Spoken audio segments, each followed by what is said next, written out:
Welcome to this tutorial for the making of Love in the Time of Advertising on how we created the hair for our characters.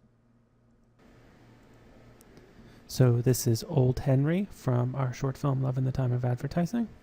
And as you can see, to start out, we're going to create our geometry, which we will use to generate our hair curves from. You can use a sphere or a cylinder, and we're going to adjust the amount of geometry that the sphere has to start with so that it's easier for us to manipulate.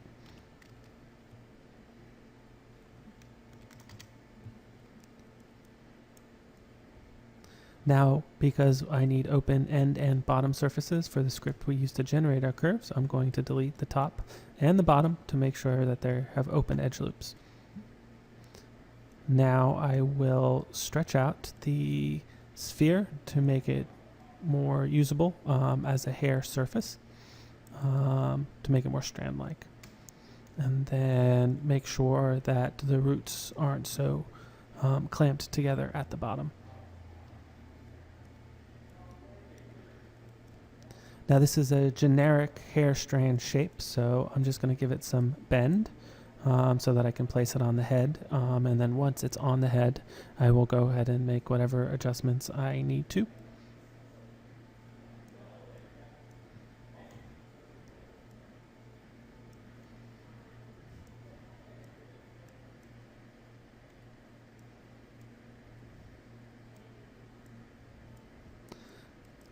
So now we should almost have a surface that should follow the curvature of the head pretty well. So we can take a look at that, and that's a good starting point. I'm going to take the pivot of the geometry and put it to the center of the bottom, and this will be useful both for placing it and for painting the geometry on using a script I downloaded off of Creative Cache called SP Paint 3D.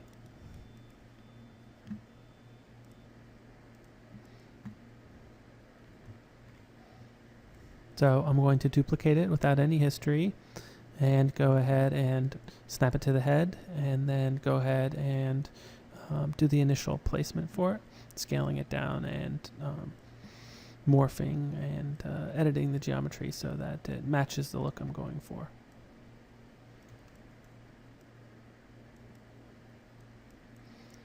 This is one technique to do it by placing all the individual hair strands or hair geometry for creating the hair curves by hand. Next up, I will show you how to use a script to paint the geometry on there in a more consistent and easy fashion.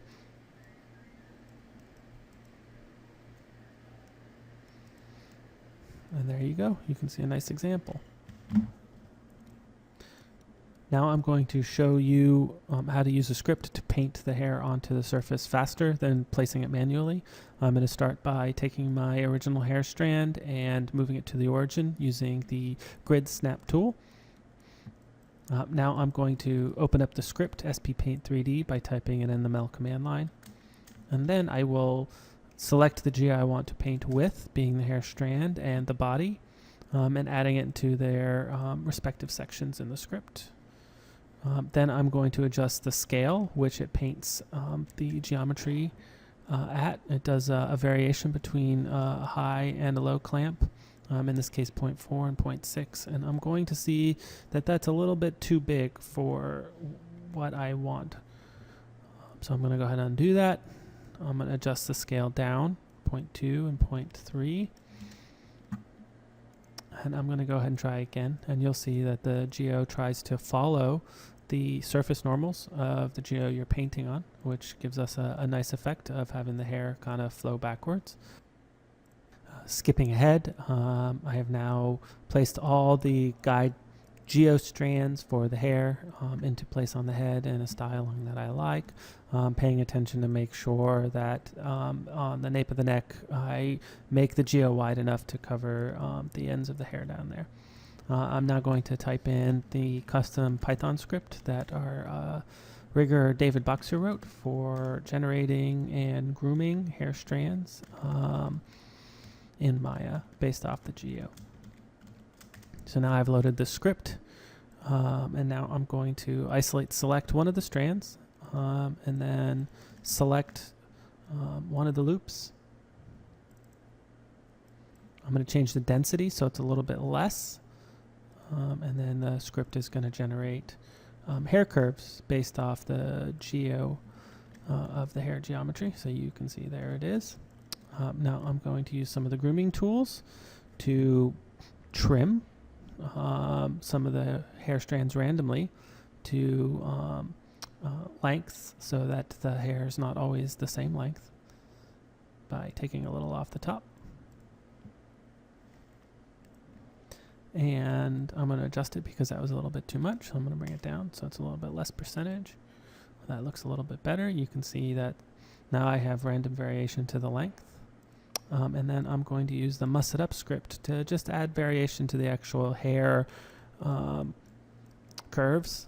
And then I will go through and I will individually adjust hair strands to match the styling that I would like. Now you can see I've styled the hair to the way that I like, making sure that the hair consistently spread out throughout the entire scalp. To assign the hair system to start with, which makes it easier. I'm going to just create a regular sphere, and I'm going to create hair. Should be set to paint effects and NURBS curves with a UV count of 1 and a V count of 1, and make sure that it's static. This is now going to generate the hair system, which is assigned to the sphere. I'm going to bring the display quality down so it doesn't slow down our system when we assign it to the hair by selecting all the hair curves and going to assign hair system, hair shape 1. Actually, assigning the hair system can be a time-consuming process, which I've chopped out for now, but give it a few minutes. And then once it's done, and if you have your strokes turned on, you should see that there's a hair system now attached to all the hair curves on the head. Okay, now that we have the hair system signed, we're going to go ahead and adjust it for what we need. We're going to obviously need more hairs per clump, taking up to 25.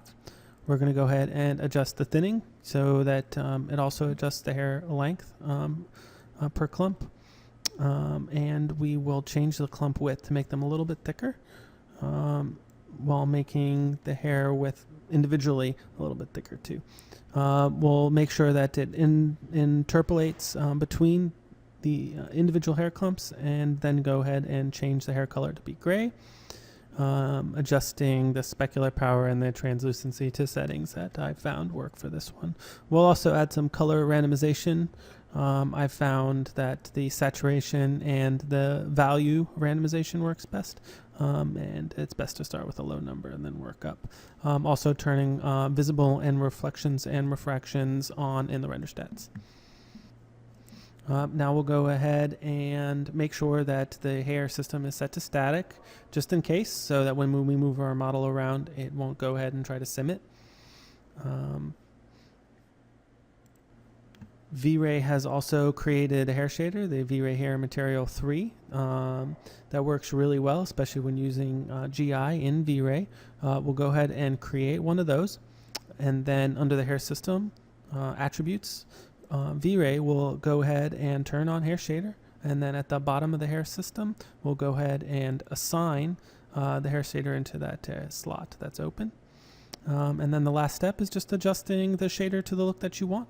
It has a pretty good set of presets. So play with those and adjust, and then render for your final look. Now looking at our final render of the old Henry hair, we can see that with a couple of scripts and a little knowledge, we can create really nice looking hair for our characters in Maya using V-Ray or Mental Ray or the scanline renderer. Thank you for watching this tutorial, and look for more making of Love in the Time of Advertising tutorials to come in the future. Thank you.